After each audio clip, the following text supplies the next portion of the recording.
guys, this is Sean Sandra. Thank you so much for clicking onto my video. Hit that like button, subscribe, and tell a friend about it. So, today I just want to get on camera real fast. I have not talked about it really, but I just wanted to just say my thoughts about the Queen's Court. A lot of it is going to be redundant, so I don't want to make the video long.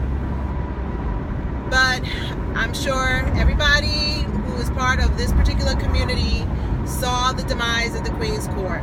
I was a fan of the Queen's Court, and I will say why I was a fan of the Queen's Court and where I'm at now with the whole situation.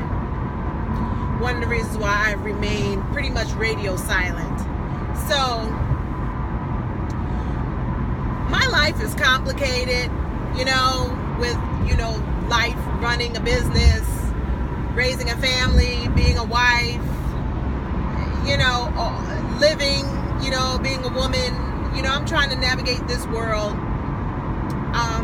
with some dignity in hand and some positivity. That's how I try to navigate my life. But, we all have our guilty pleasures. Some of us, our guilty pleasures is a drink, smoking a cigar, watching reality shows, and it's really just to take a break from your own life. And the Queen's Court was that thing. It was giving me life on Monday nights.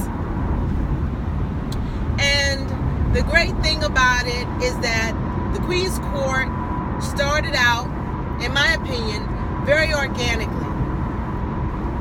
You had two women who sitting at the kitchen table talking and BSing. And somebody was raw and uncut, like your favorite auntie, your favorite cousin, that girlfriend who you're like, oh Lord, I don't know what she's gonna say. And then you had the other lady who, no pun intended, plays the straight man. Trying to be the one that holds them back. And the synergy of the Queen's Court, the rawness and the unfilteredness, and you seeing yourself that you could be sitting at the table with your aunties or your good girlfriends, and you're saying the things that they're saying, or you want to say the things that they're saying, or you're laughing about how they're viewing everything. Loved it. The great thing about the synergy between the Queen's Court that I feel is missing right now, because I have watched Gag Order, and I watched briefly. I didn't watch all of Gag Order, and I didn't watch all of the Queen's Supreme Court. And I will tell you the thing that they are both missing, and I know that it's been said on by other YouTubers, and I agree.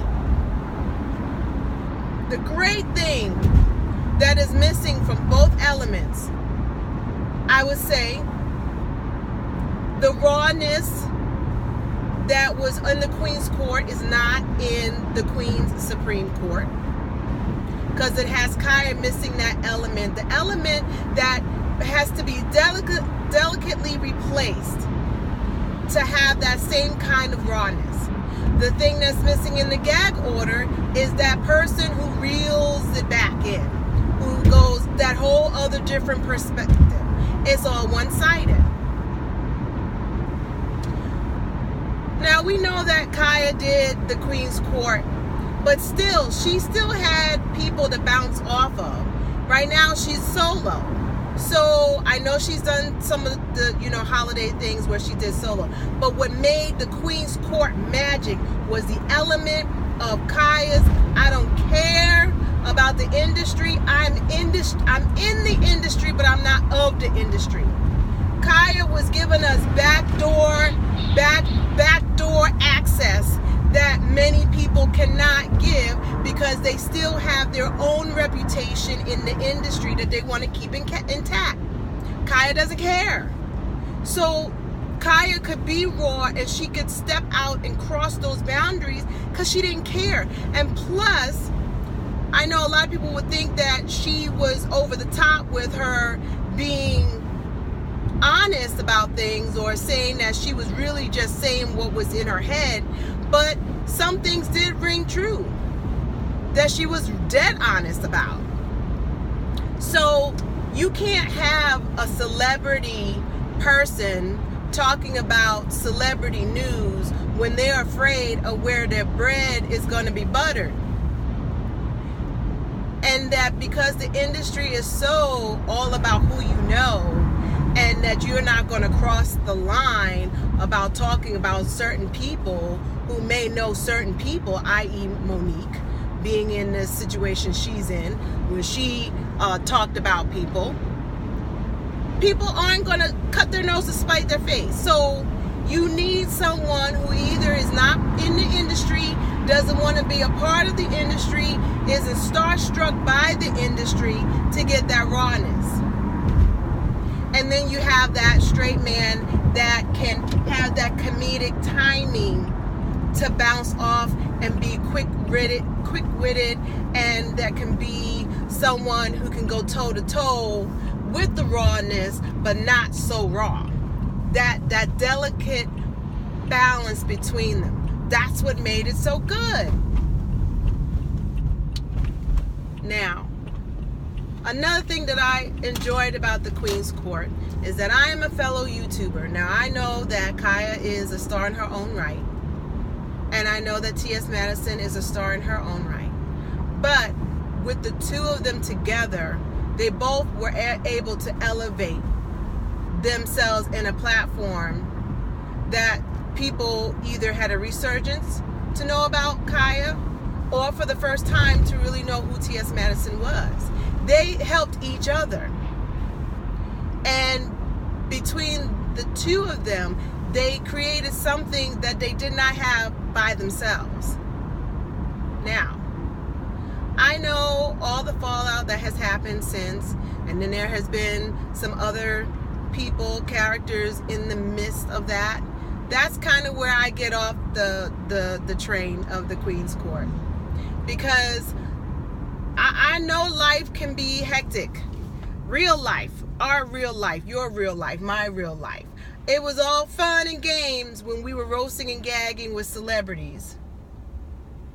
But then it started to branch out into something out of control. And for that, I'm not a fan of. I don't have a dog in the hunt, but I also want to not get in the midst of things where it gets personal and gets ugly. And somewhere along the line, we all can debate on when that happened, it got ugly. So I'm not for the ugliness. Lightning in a bottle was the Queen's Court. Queen's Court was a firework. As quickly as it shot up and burst into these beautiful colors, is as quickly as it came down and, fluttered and its flame went out, which is unfortunate, but they will be fine. And also, as a YouTuber, I root for any YouTuber who can parlay their platform, and if it's something that they want, because not everybody has the same desire, but to parlay their YouTube channel into some bigger platform, and I root for my fellow YouTubers. I feel like if they win as YouTubers, we all win, because for a lot of us, we are looking to be plucked out and be put on a bigger platform. We all come in with our brand and our talent, and if it can roll into something bigger, most people are going to accept that opportunity. So I was excited for the Queen's Court that they were really going to hopefully be a heavy hitter, and that as a subscriber, I was excited being kind of in you know, there's something exciting about seeing something start out from the bottom and you're being there front row center before it gets into mainstream. And then as a YouTuber, it's great to see that somebody's work actually goes into something bigger. So all that other stuff, it's really unfortunate. I'm really sad about it. I am mourning the Queen's Court as it once was with the Synergy. Once it got personal, I wasn't really a fan of that, wasn't in for that.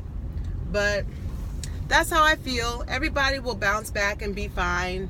And you never know. The great thing about YouTube is that there will be another sensation around the corner. And so I am all for that. So I hope you have a great day. Take care of yourself and each other. I am on my way to an appointment. I'll get back to you soon. Bye.